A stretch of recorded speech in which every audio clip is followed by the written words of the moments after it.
मैं रंजन कपूर रवि फिल्म सी ऑडियंस को मेरा नमस्कार।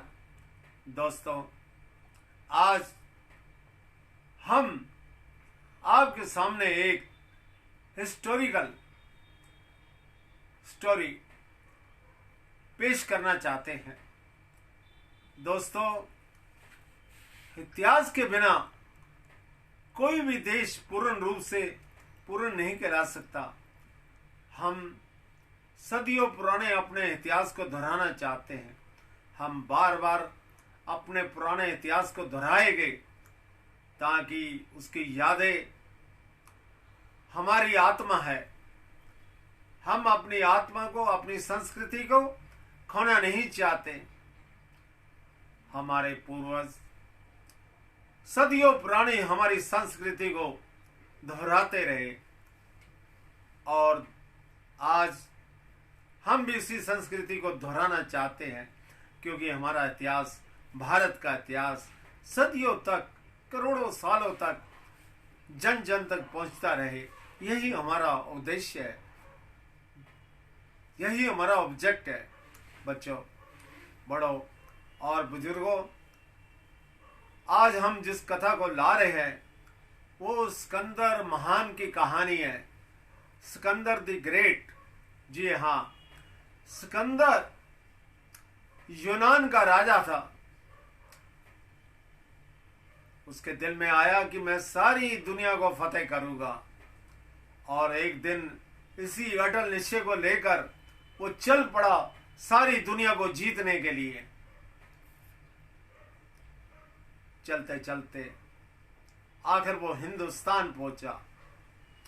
हिंदुस्तान के कई राजाओं से उसने टक्कर ली। हिंदुस्तान के एक राजा थे पंजाब के, पोरस। पोरस राजा बहुत बहादुर था और बहुत ही लोकप्रिय था। आखिर वो पंजाब को जीतने के लिए सिकंदर की सेना पोरस की सेना से टकराई, जिसमें पोरस की हार हुई। सिकंदर उस लड़ाई में जीत गया और उसकी सेनापति ने पोरस राजा को बेड़ियों में जकड़कर सिकंदर के राज सिंहासन के सामने पेश किया गया। जी हाँ, एक बात बताना चाहता हूं, भारत में मुगल भी आए।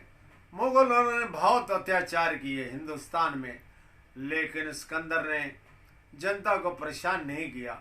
उसकी लड़ाई केवल लड़ाई थी राजाओं के साथ, ये उसके अंदर खूबी थी। तभी तो आज भारत की जनता सिकंदर से प्यार करती है। वो विदेशी था लेकिन एक बहादुर था।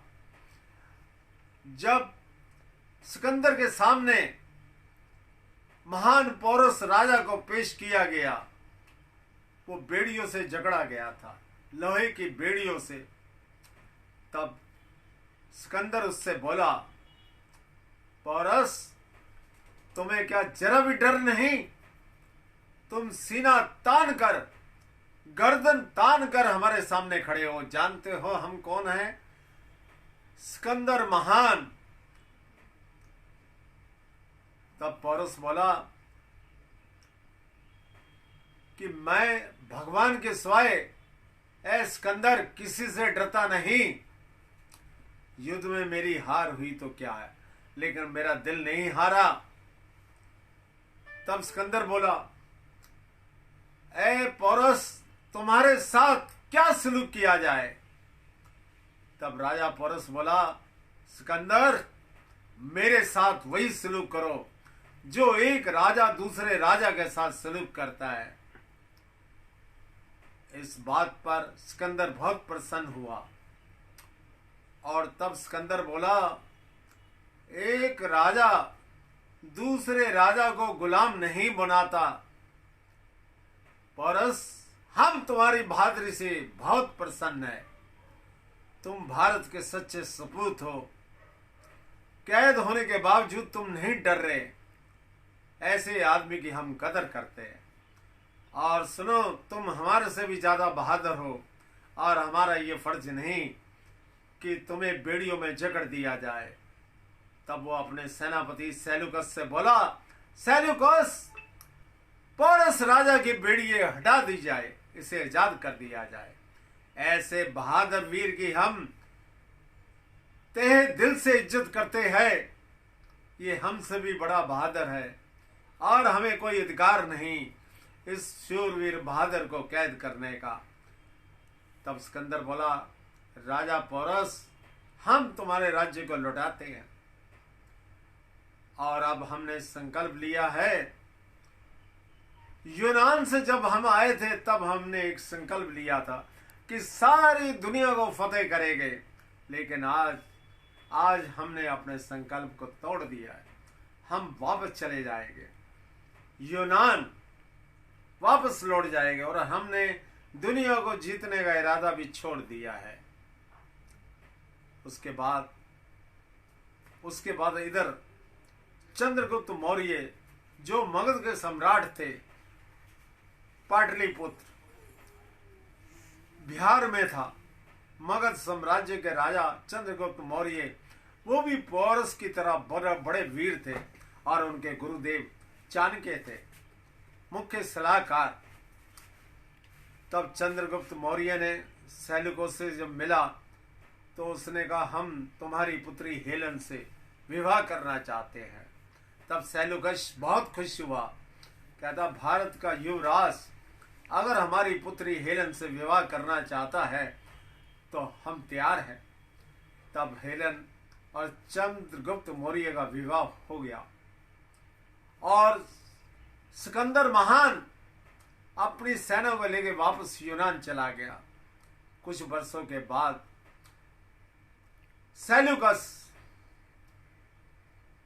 जो सेनापति था महाराज सिकंदर का, वो वापस हिंदुस्तान आया अपनी पुत्री से मिलने के लिए।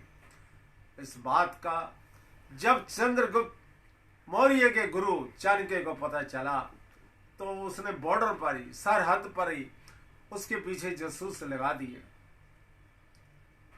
ये बात जब सेल्यूकस को पता चली, बहुत क्रोधित हुआ और उसने ये बात अपने दामाद चंद्रगुप्त मौर्य को बताई।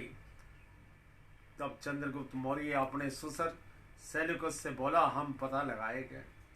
तब एकांत में चंद्रगुप्त मौर्य ने चाणक्य से ये पूछा, आप जानते हैं कि वो हमारा सुसर है सेल्यूकस, वो अपनी पुत्री और हमसे मिलने के लिए वहां से आया है यूनान से, तुमने उसके पीछे गुप्तचर लगा दिया। तब चाणक्य बोला, महाराज वो सुसर होगा तुम्हारा, ये देश मेरा है और इस देश की सुरक्षा कैसे करनी है ये मेरा कर्तव्य है।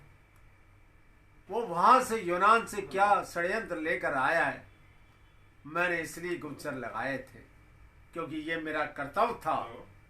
जिस देश के चाणक्य जैसे सलाहकार हो गए वो देश कभी गुलाम नहीं बन सकता।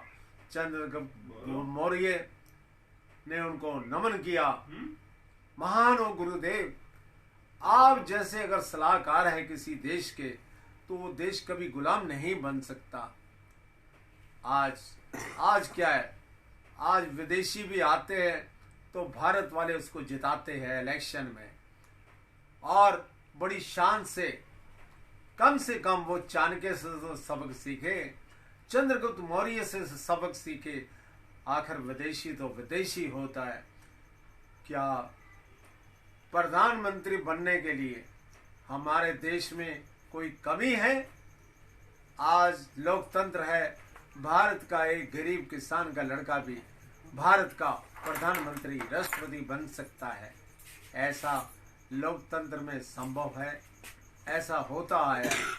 आज एक मामूली आदमी नरेंद्र मोदी गरीब परिवार से संबंध रखता है, क्या भारत का प्रधानमंत्री नहीं है? आज भारत के राष्ट्रपति वो भी किसी दिन किसी गरीब परिवार से जुड़े हुए थे, आज हिंदुस्तान के सबसे बड़े ओहदे पर है। कितनी बड़ी शान है हमारी, प्रधानमंत्री राष्ट्रपति हमें ऐसे मिले। दोस्तों, हमने अंग्रेजों से लोकतंत्र बड़ी मुश्किल से हासिल किया आज़ादी। आज हमें किसी भी कीमत पर इस लोकतंत्र को खोना नहीं। थोड़ी सी हमारी भूल हमेशा हमेशा के लिए हमें गुलाम बना सकती है। मैं यही कहना चाहता हूँ। सिकंदर द महान, ये कहानी आपको कैसी लगी? इसे लाइक कीजिए, शेयर कीजिए और सब्सक्राइब कीजिए। धन्यवाद। जय हिंद, जय हिंद, जय हिंद।